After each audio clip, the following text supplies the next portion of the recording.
Is that okay? Good. So, in developing the Science of Mind philosophy, our founder, Ernest Holm, had studied all the major world religions and ancient philosophies, and he found that there were certain common truths that ran through all of them, which are common truths that we find in our teaching. And one of those common truths was the importance of faith and how important it is for us to practice in building our faith. Every faith tradition, notice how we use the word faith to replace the word religion or spiritual tradition. That's how important a part it is of every tradition.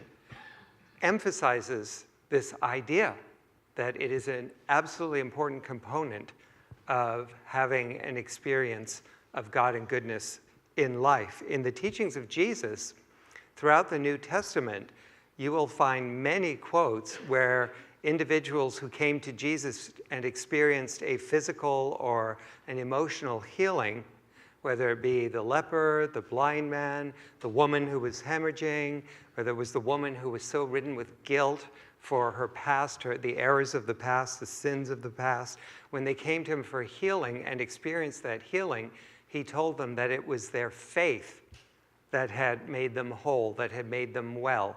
He told the centurion who wanted healing for his boy, it was that his belief, it was to be done unto him as he had believed. So obviously, this thing, faith, seems to be important in some way or another. And in Science of Mind, like every other world religion, we absolutely emphasize the vital role that faith plays in our lives. Ernest Holmes, our founder, stated that the best way to arrive at the highest consciousness is to have a great faith in the willingness and the ability of life to do all for us by working through us. We must believe in the inherent goodness and all-powerfulness of the Spirit of truth. Sounds good, doesn't it? Yeah, let's get there, because our core belief is that God's nature, God's goodness, God's love, God's wholeness, God's joy, God's abundance is fully and equally present throughout creation, including in as each of us. Now, it may not be fully expressed, okay, because we're all evolving, we're all awakening to that divine nature in ourselves and to perceiving it around us. But the potential to love unconditionally, the potential to experience and express joy and peace and generosity and compassion and forgiveness, the potential is fully and equally present in each of us. All that goodness is everywhere throughout creation.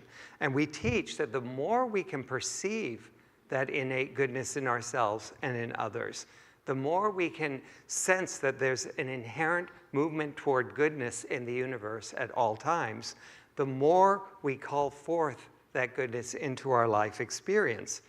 So I would say that our faith is an aspect of God's nature in us that allows us to have a conviction, to have that belief in goodness beyond what we've experienced or expressed before.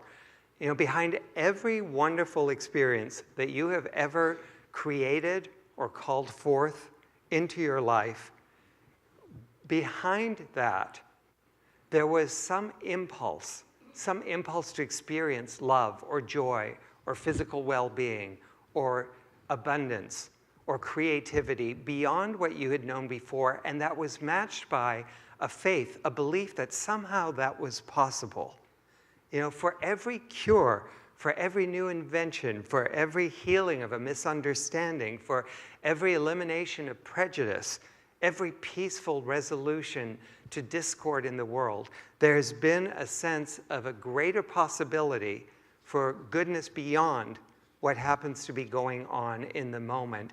And that conviction, that sense of that possibility is what moves us into those actions that allows the greater good to come forth.